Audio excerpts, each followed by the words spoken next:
Jesus, the Son of God, came to destroy Satan's works. Jesus, the Son of God. खुदावंद यीशु मसीह के कदूस जलाली और पुरफजल नाम में एक बार फिर आप तमाम व्यूअर्स की सलामती चाहता हूं।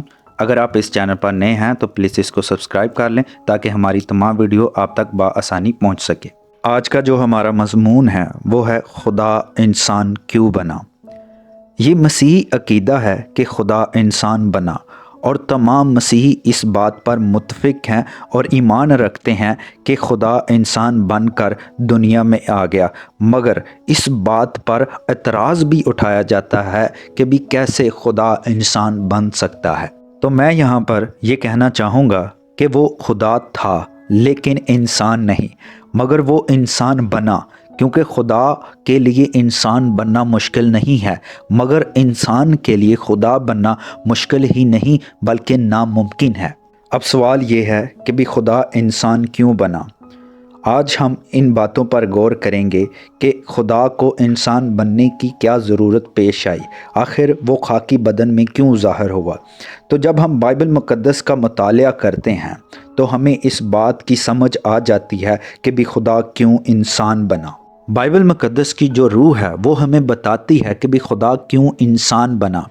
बाइबल मुक़द्दस बयान करती है कि भी खुदा ने अपनी मोहब्बत की खातिर इंसान को तख्लीक किया और इंसान ने अपने गुनाह के सवाब से वो खुदा की मोहब्बत से और खुदा की कुर्बत से फ़ारिग हो गया, लेकिन खुदा चूँकि उससे मोहब्बत करता था इसलिए उसके लिए इंसान बन गया और इंसान ने अपने गुनाह के सबब से मौत ख़रीद ली और खुदा भी मौत के मुंह में गया। जिस तरह इंसान मौत के मुंह में जाता है, अगर इंसान कब्र में रखा जाता है तो खुदा भी कब्र के अंदर उतरा ताकि उसको कब्र से भी निकाल के ले आए। ये खुदा की मोहब्बत थी जो उसके लिए इंसान बन जाता है और उसका कफ़ारा देकर उसको मौत के मुँह से छुड़ा लेता है, बचा लेता है। तो आएँ अपनी हिदायत और रहनुमाई के लिए कलाम मुक़द्दस में से एक हवाला तलावत करते हैं।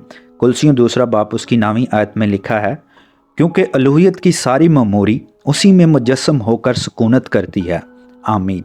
तो अलूहियत के लिए जो ग्रीक कंटेक्स्ट में लफ्ज़ इस्तेमाल हुआ है वो है थियोओटेस, जिसके लिए इंग्लिश वर्ड इस्तेमाल किया जाता है डीएटी, जिसका तर्जुमा है खुदाई, खुदाबंदी, खुदा की इलाही सिफ़ात, खुदा की इलाही क़ुव्वत, खुदा का मुकम्मल वजूद उसमें मुजस्सम होकर सुकूनत करता है। उससे मुराद है यीशु मसीह, यानी यीशु मसीह में खुदा और उसका रूह सुकूनत करते हैं।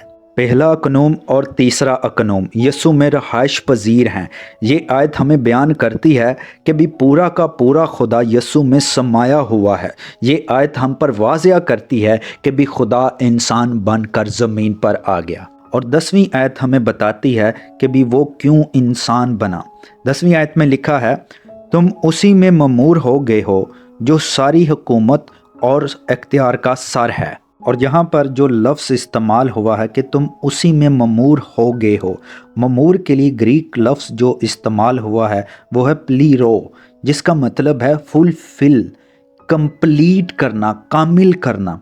जैसे खुदा की सारी खुदाई जो है वो यीशु मसीह में आकर उसको कामिल करती है, वैसे ही यीशु मसीह की हजूरी, उसका लहू हमें कामिल करता है। अलूहियत की सारी ममूरी यानी पूरा का पूरा खुदा जब यीशु में आकर उसको कामिल खुदा और कामिल इंसान बनाता है, वैसे ही यीशु मसीह की जो कामिल रास्तबाजी है वो हम में आकर हमें कामिल करती है। और 11वीं आयत में लिखा है कि भी उसी में तुम्हारा ऐसा खतना हुआ जो हाथ से नहीं होता, यानी मसीह का खतना जिससे जिस्मानी बदन उतारा जाता है। आमीन। ये ऐसा खतना है जो हमारे जिस्म के मांस को नहीं उतारता। ये खतना जो मसीह में होता है ये हमारी खलड़ी को नहीं काटता, बल्कि ये इंसान को बदी से, बेदीनी से, इस दुनिया की नापाकी से काट कर अलग कर देता है और खुदा के फर्जंद बना देता है, खुदा के लिए बरगजीदा कर देता है, खुदा के लिए पाक कर देता है। पुराने अहदनामा में लोग खतना के ज़रिया से खुदा की कौम में शामिल होते थे, मगर नए अहदनामा में लोग मसीह के खतने के ज़रिया से खुदा के फर्जंद बनते हैं। खुदा इसलिए इंसान बना اور مسیح کی صورت میں ہم پر ظاہر ہوا کہ ہم کامل ہوں، وہ ہماری کمیوں کو نکال کر ہمیں مکمل کرے اور ہمیں اپنا فرزند بنائے اور ہمیں ابدی میراث میں شامل کرے جو اس نے ہمارے لیے بنائے عالم سے بنائی ہوئی ہے۔ امید کرتا ہوں کہ آپ نے اس ویڈیو میں ضرور برکت پائی ہے، اور اگر آپ کو اس ویڈیو میں کچھ سیکھنے کے لیے ملا ہے تو اس کو لائک کریں، کامنٹ کریں اور دوسروں کے ساتھ شیئر کرنا مت بھولیں۔ Thanks for watching this video. May God bless you.